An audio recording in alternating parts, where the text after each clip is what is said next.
মাছগুলো কাটতে কতগুলো মাছ হয়েছে। নমস্কার, আজকের কিন্তু আবার একটা নতুন রেসিপি নিয়ে চলে এসেছে। আজকে দেখাবো জিওল মাছের পাতলা ঝোল। কতগুলো জিওল মাছ দেখো। আজকের রেসিপিটা সবাই দেখো, কারণ ছোট থেকে বড় বয়স্ক সবাই খেতে পারবে। রুগীর জন্য তো খুবই ভালো। আমি মাছগুলোকে কেটে নিয়েছি, ভালো করে লবণ দিয়ে চটকে চটকে ধুয়ে নিয়েছি। এবারে বেশ কিছুটা লবণ মাখিয়ে নিচ্ছি। এখান থেকে বেশ কিছুটা মাছ আজকে রেসিপির জন্য আমি নিয়ে নিলাম। কড়াইতে কিছুটা তেল দিয়ে দিলাম। এবার ওই তেলের উপরে একটু হলুদ দিয়ে দিলাম। মাছের মধ্যে হলুদ মাখাচ্ছি না। মাছগুলো তুলে দিলাম, দিয়ে ভালো করে ভেজে নিচ্ছি। খুব একটা বেশি ভাজতে হবে না।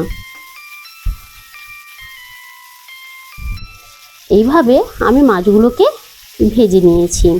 এই রেসিপিতে আমি কিছুটা আলু দেবো। আলু দিয়ে এই মাছের পাতলা ঝোল বানাবো। মাছগুলোকে এইভাবে ভেজে নিয়েছি।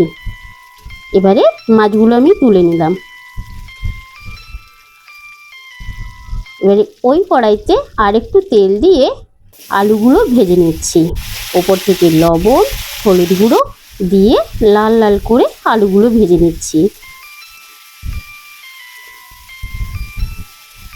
আজকে রেসিপিটা দুর্দান্ত হতে চলেছে। আমি আলুগুলোকে এইভাবে ভেজে নিয়েছি। এবারে কড়াইতে বেশ খানিকটা তেল দিয়ে দিলাম। ফোড়নে দিয়ে দিব কালো জিরে আর তেজপাতা। এবার বেশ কিছুটা পেঁয়াজ কুচি দিয়ে দিলাম। পেঁয়াজ কুচিটা দিয়ে ভালো করে নেড়ে নিচ্ছি। একটু লাল লাল হয়ে গেলেই টমেটো কুচি দিয়ে দেবো। এবারে টমেটো কুচিটা দিয়ে দিলাম, দিয়ে একটু লবণ দিয়ে দিলাম। টমেটোটা গলে যাবে। এতে খুব একটা বেশি মশলা দেবো না এই রেসিপিতে। এবারে মশলাগুলো একে একে দিয়ে দিচ্ছি। অল্প একটু আদা বাটা, হলুদ গুঁড়ো, লঙ্কা গুঁড়ো, একটু পেঁয়াজ বাটা দিয়ে দিলাম। দিয়ে ভালো করে তেলের উপরে কষিয়ে নিচ্ছি।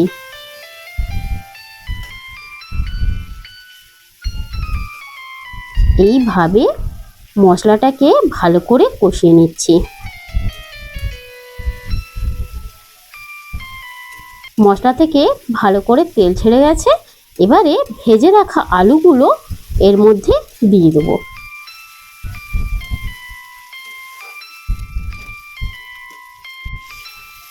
একটু নেড়ে নিয়ে এবারে একটু জিরে বাটা দিচ্ছি।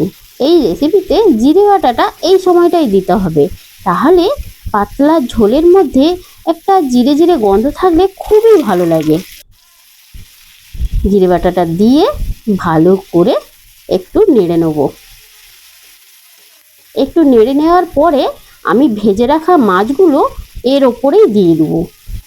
আলু মাছ একসঙ্গে আমি সেদ্ধ করব, তাতে মাছের ঝোলের মধ্যে মাছের যে স্বাদটা একদম মিশে যাবে। মাছগুলোকে এবার দিয়ে দিলাম, দিয়ে ভালো করে নেড়ে নিচ্ছি।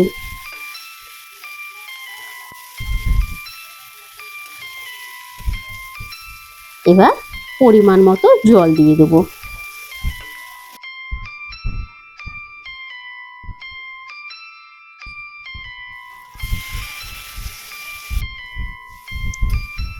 সব একসাথে নেড়ে নিয়ে মিশিয়ে নিচ্ছি। আর জল দেবো না, কিছু সময় ফুটিয়ে নেব। এবারে একটু তো লবণ দিয়েছিলাম, আর একটু দিলে ভালো হয়, তাই অল্প একটু লবণ দিয়ে দিলাম। আলুটা সেদ্ধ হয়ে গেছে, দেখে নাও একদম পারফেক্ট সেদ্ধ হয়ে গেছে। মাছ আলু একদম সুন্দরভাবে সেদ্ধ হয়ে গেছে। এই জিওল মাছ একটু শক্ত হয়, তাই ওই সময় জিওল মাছটা দিয়ে দিলে ঝোলের স্বাদটা দ্বিগুণ হয়ে যায়। বাড়ির সবাই এই পাতলা পাতলা ঝোল দিয়ে গরম গরম ভাত, কি বলবো, তৃপ্তি করে খেলাম। অসাধারণ খেতে হয়েছে। একবার তোমরা বানিয়ে খাও।